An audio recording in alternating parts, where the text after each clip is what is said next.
about services to the people. And then there are also some services which were not devolved. But, Your Excellency, those services which are not devolved can be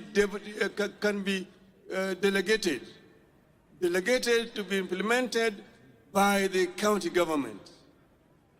But, Your Excellency, I want to plead with you, do not resurrect provincial administration.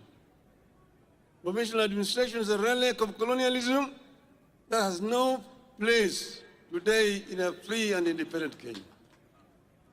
We want to see that the governors get sufficient resources to do their work. And then they are also going to be supervised by other institutions. We want also our members of parliament to continue to do their work effectively by representing, legislating, and oversighting the national government, but allow the development to be done by the county government themselves. Your Excellency, if we do this, this country is going to develop at much faster rate. That is why I would like to hear today on the National Day appeal to Parliament to implement what we had put in our agreement, that 450 billion shillings be allocated to counties in this coming budget. Finally, Your Excellency, you've had several challenges. We have had a lot of issues. 2 years ago, we were on the streets. And even last year, they were on the streets, the Gen Zs. I saw that during the prayer breakfast recently this week, there was apologies that were being made, the Speaker and yourself, which is wonderful as a first step to reconciliation. But then there's the issue of people who are injured, some people who died during that time. I want today to say that we should do compensation to families of those who died and those who are injured, so that we can have a closure to this chapter of our national history today. We want Kenyans to live in peace and in unity. Yothurwa. Unenogi wanenoni. Wije maber. Urwako welu. Amiadu wani Yothurwa mondo riure kwa dhi nyime. Wange kumwadwa dhiye. Wange kumae, wange kumatimunadi. Kumwadhiye. Your Excellency, thank you very much. Long live Kenya. Asante.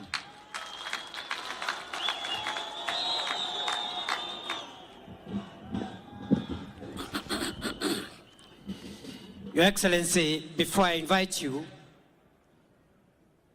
allow me just to say this in a minute, that this generation owes the generation that fought for the political freedom of Kenya the debt of fighting for the economic freedom of our country. As you lead us, Your Excellency, I am satisfied that we are on a course of paying the historical debt of our forefathers who fought for the freedom of Kenyans to govern their own affairs and to rule themselves. We are paying that debt by ensuring we also provide economic freedom to Kenya and its people. Number two, Your Excellency, in that journey, I am equally persuaded that we as a country, and with you as our leader, we are also creating a more inclusive Kenya. From an economic standpoint, for a long time, the investment of national resources, especially in supporting the value chains from where the majority of our people derive their income. Those resources have sometimes forgotten certain sectors. I am glad, under your administration, Your Excellency, we are spending more money, not only to strengthen the traditional value chains in tea and coffee and all the other important crops grown in our country, not just in livestock development, but we are also spending enough resources to provide support to fisher folk and make sure our country maximizes from our blue economy resources.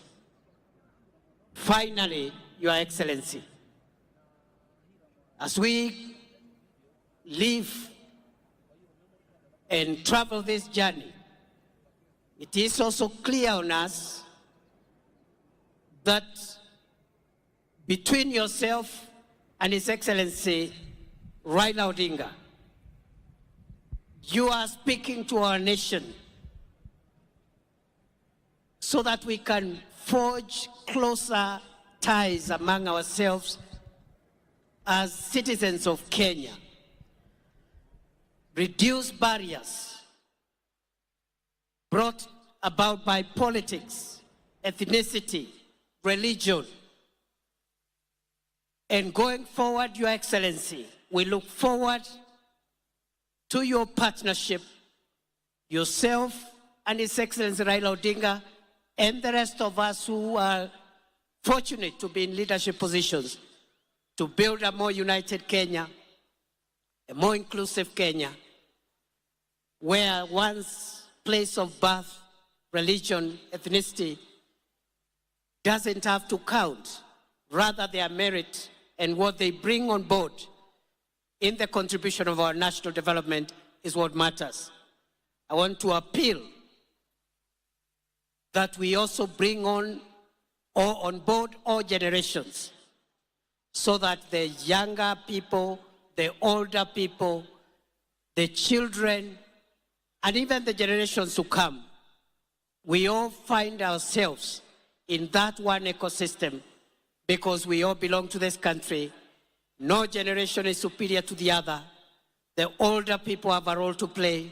The younger people have a role to play. Our children have a role to play. Even the unborn, when they arrive in the world through Kenya, they will have a role to play. Nakushukuru Mheshimiwa Rais, na mimi nataka nikuambie nitaendelea kusaidia vile unajaribu kuunganisha Kenya.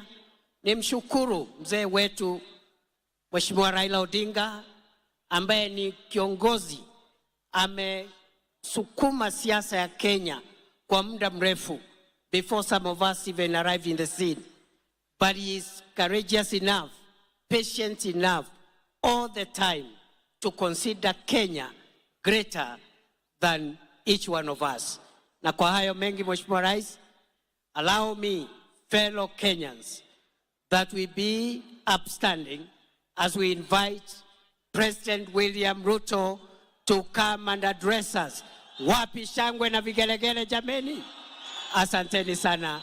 Welcome, Mr. President.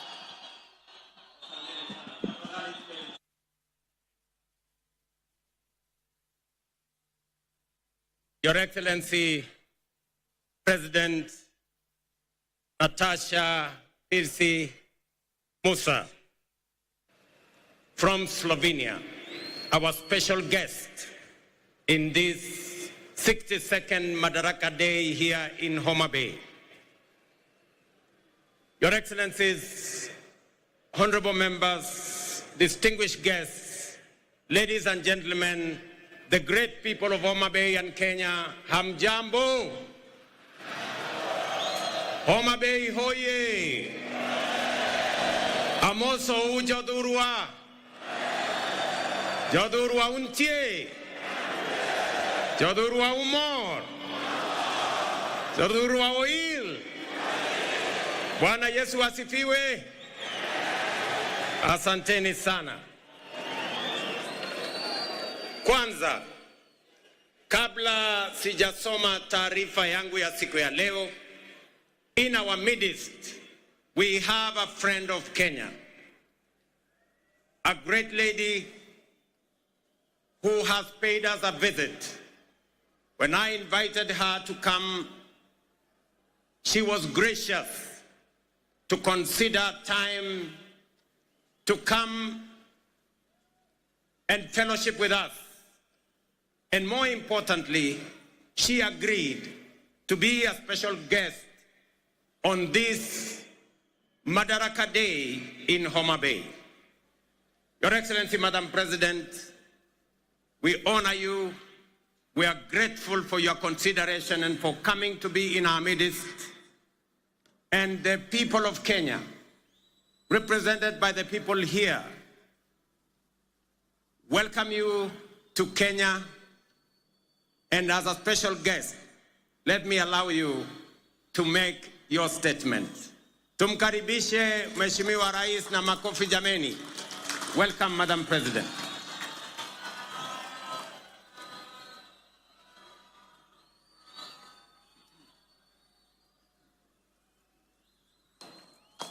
Hello, everybody.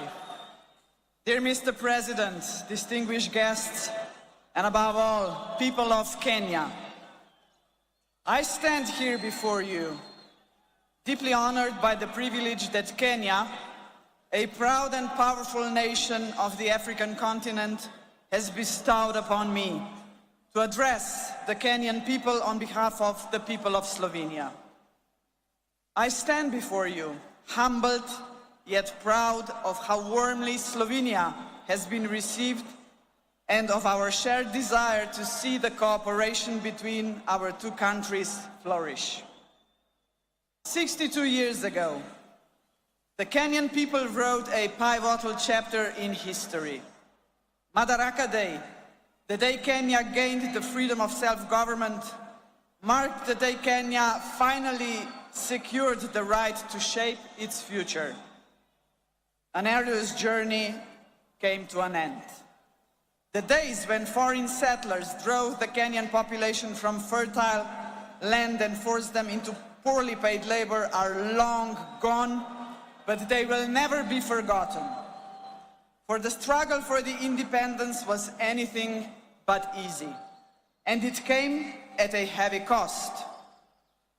Of course, the Kenyan people know only too well that history is not just about facts.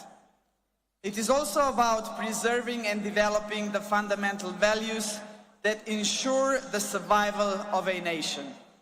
Values that strengthen its identity and, above all, its unity. Jomo Kenyatta, the man who led Kenya to independence, recognized this. He also knew that Kenya's unity alone would not be enough to secure a bright future of Africa. Africa must also unite. A strong Africa, ladies and gentlemen, means a strong Kenya. In this context, we must recall another milestone anniversary. The year 1945 not only marked the end of the Second World War. That year, 80 years ago, the Pan-African Federation was created. The founders of the Federation, including Jomo Kenyatta, sent a clear message to the world. 700 million people living under colonial rule and without rights had had enough. They demanded their place under the sun. One by one, the former colonies became sovereign and independent states, but the idea of African unity never faded, least of all in Kenya. What better proof of this vision than the most important project in African history to date, the creation of the African Continental Free Trade Area in 2018. Kenya was among the first countries to ratify the founding treaty. Mr. President, ladies and gentlemen, the lessons of the past shape our vision of the future. In the 1960s, the world experienced a wave of decolonization. Yet in many ways, colonialism, and if I may say so, a condescending attitude towards the newly independent states did not just cease to exist, but there was a way to build self-confidence and assert oneself on the world stage. My generation, ladies and gentlemen, grew up in former Yugoslavia. We still remember the non-aligned movement of the Cold War era, a large and respected group of countries, including Kenya, that defied the interests of the superpowers and former colonial powers. That spirit of non-alignment was vital then, and it remains relevant today. We live in a world where both old and emerging powers are yet again shaping the world before our eyes. All the rest of us, the smaller countries, must not just passively observe these developments. We must ask ourselves, what about us? Are we ready to raise our voices? And Mr. President, we are ready. Both our countries are preparing for the future, and we have chosen the right path. Sustainable economic growth, protection of rich biodiversity, a strong will to keep pace with rapid scientific development, a commitment to multilateralism, to international cooperation and tackling common problems. These are the values that unite us. As you know, Slovenia is currently serving as a non-permanent member of the United Nations Security Council. Our diplomats take their role seriously and responsibly. They speak out whenever injustice is done to people all over the world, whenever innocent lives are lost. Kenya, too, brings a rich, in many ways unparalleled experience in multilateralism. The international importance of the country is reflected in the fact that several United Nations agencies are based here. Both our countries believe in multilateralism because peace, justice and prosperity should not be the privilege of some at the expense of others. We are, after all, an international community, and in a community we look out for one another. And in a community, solidarity matters. In a community, cooperation must be our goal, not selfishness. In a community, peaceful settlement of disputes, not wars, must be the norm. Only such a united community will be capable of confronting the world's most urgent challenges, such as poverty and climate change, lack of access to basic needs and social exclusion. This is why we should be proud that there are several projects in which Kenya and Slovenia are working together to support each other in tackling this kind of challenges. Dear Mr. President, dear people of Kenya, the Slovenian people celebrate Madaraka Day with you. We are a young country, but we too have our own story of struggle for independence. We celebrate with you because we are both proud and confident nations, nations that revere the past yet look firmly to the future. We must not be discouraged by the troubled world in which we live. We should look for opportunities that lead to a strong economy, scientific progress, innovation and environmental protection. Unity and determination have brought us this far. They will take us even further. As late Kenyan and African literature giant Ngugi wa Thiong'o had said in his Dreams in a Time of War, believe in yourself is more important than endless worries of what others think of you. Value yourself, and others will value you. Validation is best that comes from within. Happy Madaraka Day. Asante sana.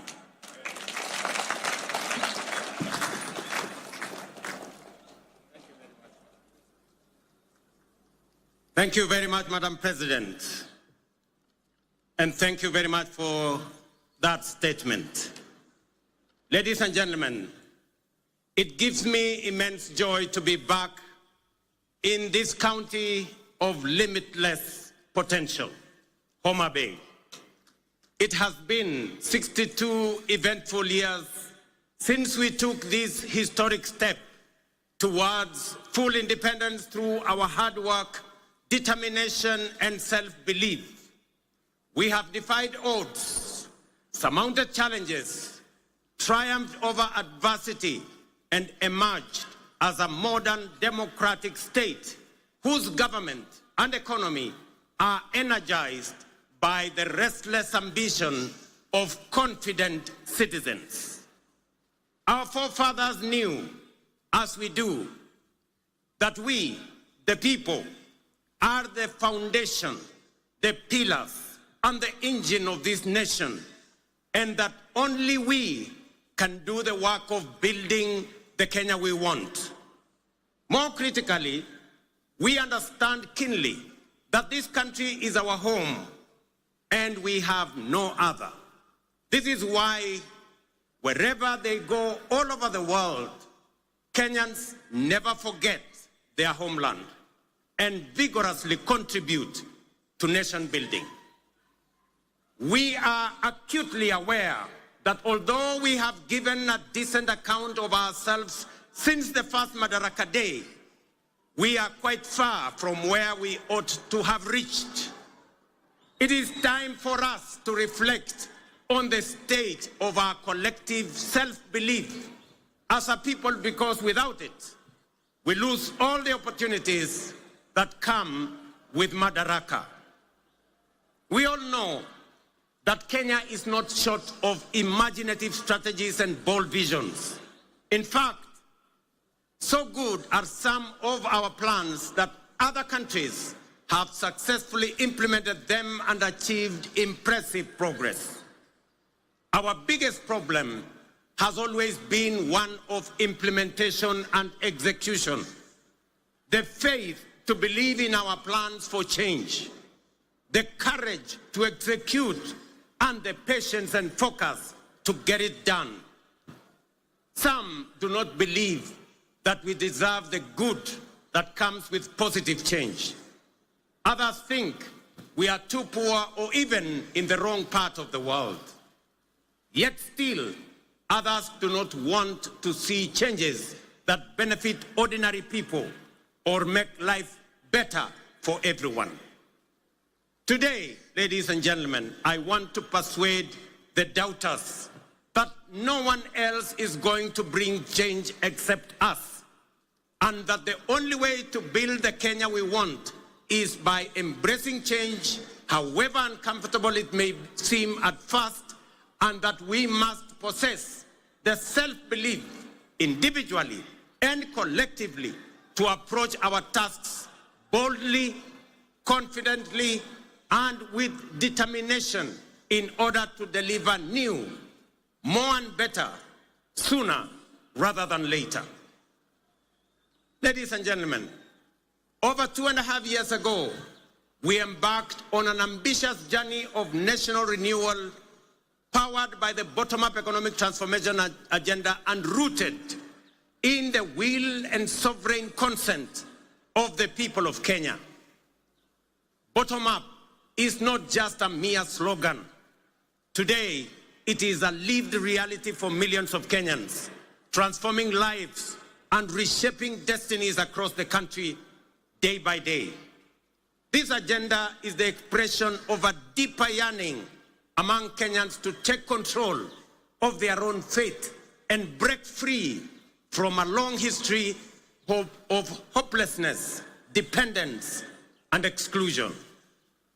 This renewal of our commitment to deliver on the fundamental mandate of Madaraka is inspired by the enduring spirit of self-determination through which we vow to give ourselves not only what was denied us during colonialism, but also what every citizen and every human being deserves.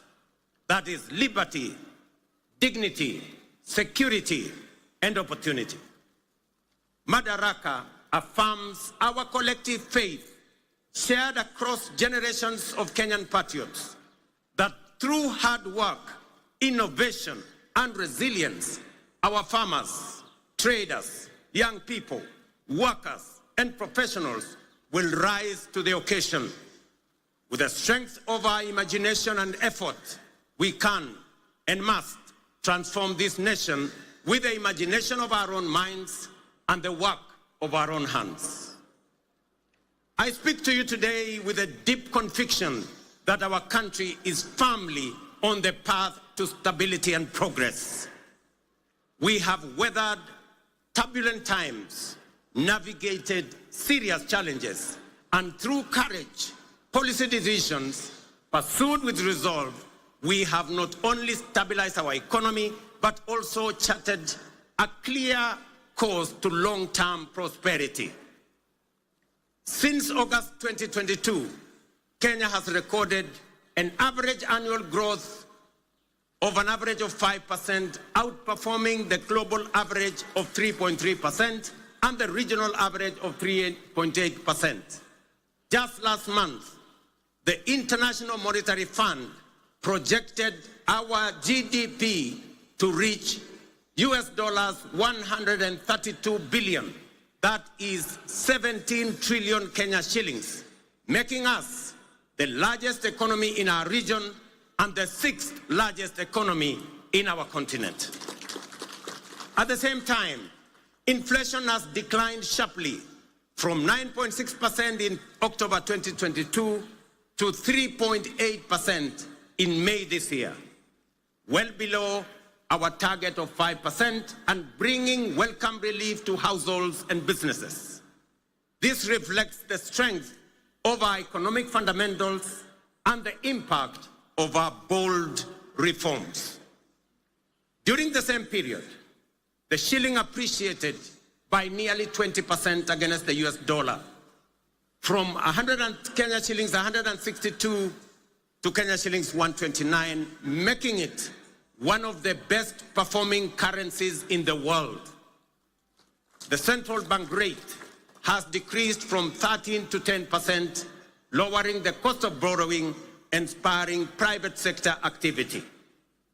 Additionally, our foreign exchange reserves now stand at US dollars 10 billion, extending our import cover from 2.5 to 4 months. Ladies and gentlemen, the affordable housing program stands as a powerful symbol of the socio-economic transformation underway across Kenya. Last week, I had the privilege of handing over keys to the first 1,080 social housing units in the new Mukuru estate in Nairobi. As I said then, while it was a life-changing moment for the new homeowners, it was equally one of the most profound and consequential days in my political career to witness how a deliberate government policy can uplift lives, restore dignity, and offer hope to communities that have long lived on the margins of our society. Vulnerable, forgotten, and neglected. It also marked a proud milestone for Kenya and demonstrated that ambitious national programs can be successfully implemented to deliver tangible benefits to ordinary citizens and fundamentally reshape our understanding of meaningful change.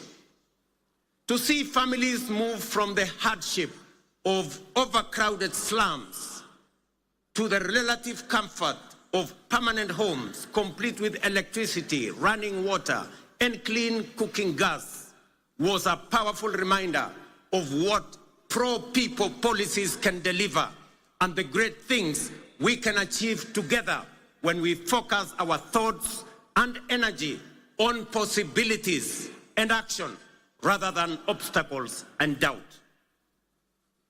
A little over 2 years ago, many were skeptical when we said that ordinary Kenyans can begin owning homes through a rent-to-own model using the same amount they pay in rent.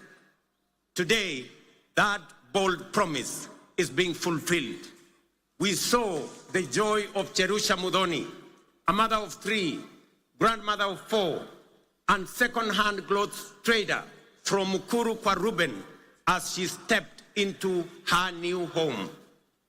Here in Homabay County, the county of limitless opportunities, just 2 days ago, I had the pleasure of handing over keys to the first occupants of 110 affordable housing units at Boma Yangu Housing Estate right here in Homabay. Among the new proud homeowners, some of whom are with us here today, were Kennedy Otieno Odede, a border writer, Helen Atieno Osala, a mama samaki at the new modern fish market here in Homabay, Geoffrey Othiambo Nyasuda, a jua kali fabricator, and Vincent Ocheng Onyango, a security guard. The journeys of new homeowners like Cherusha Mudhoni in Mukuru, Kennedy Odede here in Homabay, and thousands of others across the country, from the dehumanizing squalor of informal settlements to the security and pride of permanent homes, stand as a powerful testament to the transformative promise of bottom-up empowerment. They prove that with vision and resolve, courage and conviction, we can lift even the most forgotten among us into lives of dignity, hope, and limitless possibility. Ladies and gentlemen, if you didn't understand what we meant by bottom-up, now you do. If you didn't believe, now you believe. And if you thought it was a fantasy, as contributors to the housing levy, you are now witnessing and making history that will be remembered for generations to come in the history of Kenya. We are firmly on course to delivering 150,000 housing units under the Affordable Housing Program, which have been under construction since September 2022, with 11,000 units already available for occupation. Very soon, I shall be handing over keys to new homeowners in Bahati in Nakuru, in Elbakon in Nakuru, in Mabera in Kuria West, in Mgwen in Nandi, in Milimani in Kakamega, and also in Vihiga counties, Nanyuki, and many others across the country. The bottom-up transformation is reaching every corner of Kenya, leaving no one behind. Beyond providing dignified shelter, this transformative program is driving job creation, having already generated over 250,000 jobs. It is nothing short of a nation-building revolution, uplifting lives, growing businesses, and redefining the future of work and urban living in Kenya.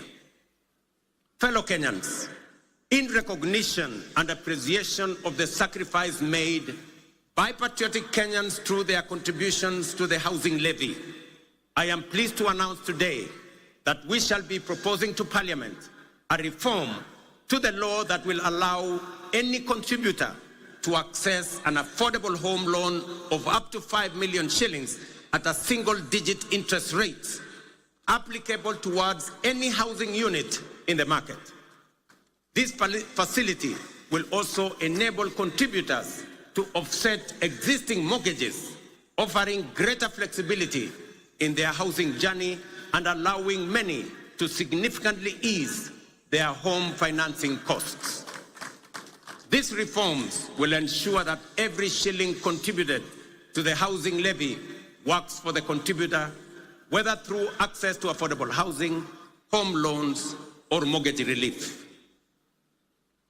Ladies and gentlemen, word is beginning to get out throughout the nation that SHA is working, by which citizens mean that the transition challenges and teething problems are now behind us, and universal health coverage is now serving Kenyans and leaving no one behind.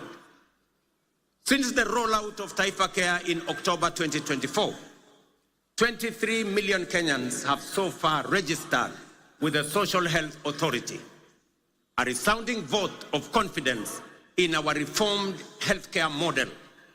We are now recording an average of 50,000 new registrations every day, a clear testament to the fact that Kenyans have embraced a system designed to guarantee access to quality, affordable, and dignified healthcare for all of us. In just 8 months, SHA has disbursed Kenya shillings 43 billion in claims to facilities, with 4.5 million Kenyans having received treatment fully covered by SHA since its inception. For the first time in Kenya's history, under SHA, citizens can access free emergency services in all facilities funded by the government through the Emergency Critical and Chronic Illness Fund. This groundbreaking reform is eliminating the burden of mandatory deposits demanded by hospitals, especially during emergencies. To sustain this momentum, the government has allocated sufficient resources to fully fund primary healthcare services. Every registered Kenyan can now access care in public and SHA-contracted facilities at no cost. Taifa Care is universal in both word and deed. These healthcare services deliver transformation goes beyond the magnitude of numbers or of new beneficiaries to real impact on citizens. SHA is settling payments promptly, ensuring that no Kenyan is turned away due to lack of funds. Additionally, to expand access to comprehensive inpatient care, the Social Health Authority is prioritizing the enrollment of all Kenyans with a particular focus on those in the informal sector, many of whom were previously excluded under the now defunct National Health Insurance Fund. Although informal households account for approximately 80% of the population, they have historically faced significant barriers to access health insurance. So far, 1.7 million informal sector households have successfully enrolled and paid for social health insurance, a record achievement representing the highest number of informal sector enrollment in a single year in the history of Kenya. To address persistent challenges such as irregular premiums and other contributions among informal sector workers, we are introducing an innovative and inclusive payment solution called Lipa Sha Pole Pole, or Lipa Sha Mos Mos. This initiative enables Kenyans to remit their annual SHA contributions through flexible, manageable installments, whether monthly, weekly, or even daily, based on their financial ability. It ensures families maintain continuous health coverage without financial strain, while simultaneously promoting the sustainability of the health insurance fund. Lipa Sha Pole Pole has been made possible through a strategic partnership between the Ministry of Health, the Ministry of Cooperatives and MSMEs, mobile network operators, and financial institutions through the Hustler Fund. The system is simple and accessible to citizens.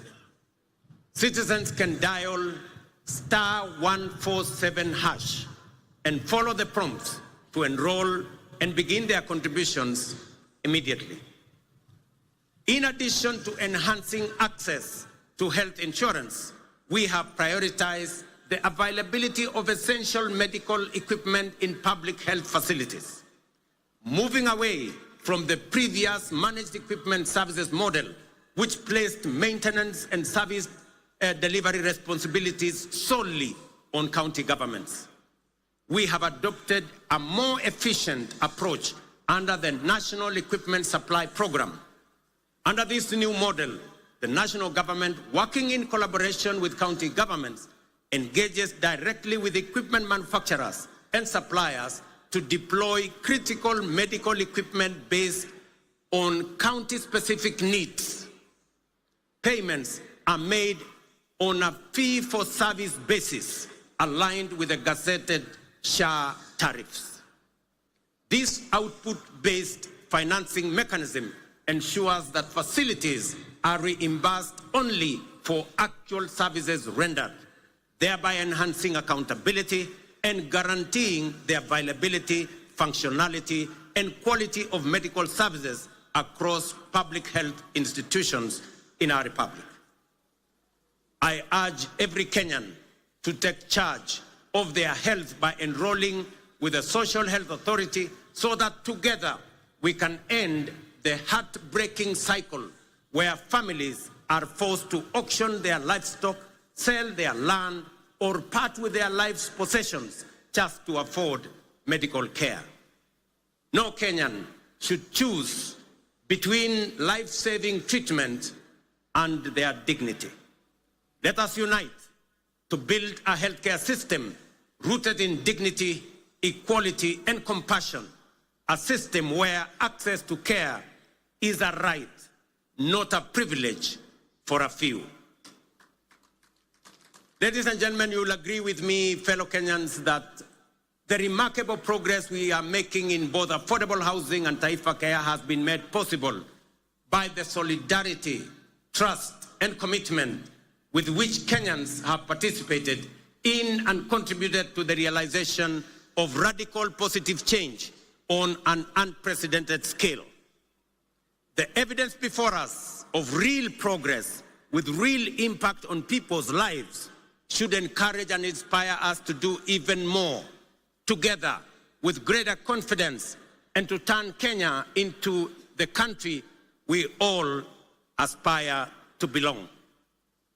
I extend my deepest gratitude to millions whose housing levy contributions are restoring dignity to fellow citizens who may never have had a dream of owning a decent home. I also thank all who support SHA and are helping us turn our vision of universal health coverage into a lived reality for millions across our country. Ladies and gentlemen, through strategic investments in agriculture, we are accelerating both growth and resilience in the sector. Fertilizer subsidies have boosted food production by 50%, while reforms in the coffee and sugar sectors have revived local industries, enhanced farmers' incomes, created jobs, and reinvigorated rural economies. Today, milk farmers are earning an average of 50 shillings per litre, up from 35 shillings 2 years ago. Coffee farmers are now earning up to 150 shillings per kilo, a remarkable increase from an average of 65 2 years ago. Tea earnings rose from Kenya shillings 138 billion in 2022 to 215 billion in 2024. Sugar production surged from 490,000 metric tons in 2023 to 815,000 metric tons in 2024, enabling us to reduce sugar imports by 70%, while increasing farmers' earnings from 50 billion to 90 billion. We have intervened with consistency and focus to ensure sugarcane growers receive fair returns for their deliveries and that they get paid in full and on time. To anchor these gains sustainably, we must recognize that increasing the efficiency of milling plants is central to farmers' interests. Efficient mills are more profitable and offer farmers optimal returns.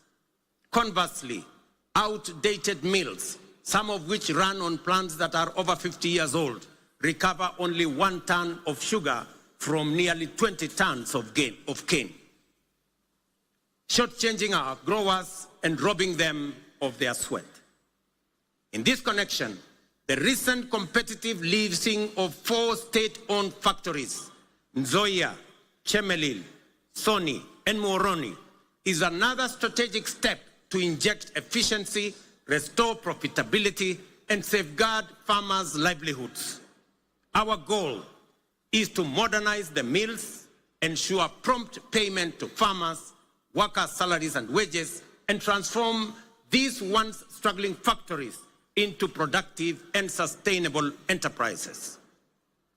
For years, these factories were a financial burden on the exchequer, surviving only on repeated taxpayer-funded bailouts while failing to pay farmers and workers.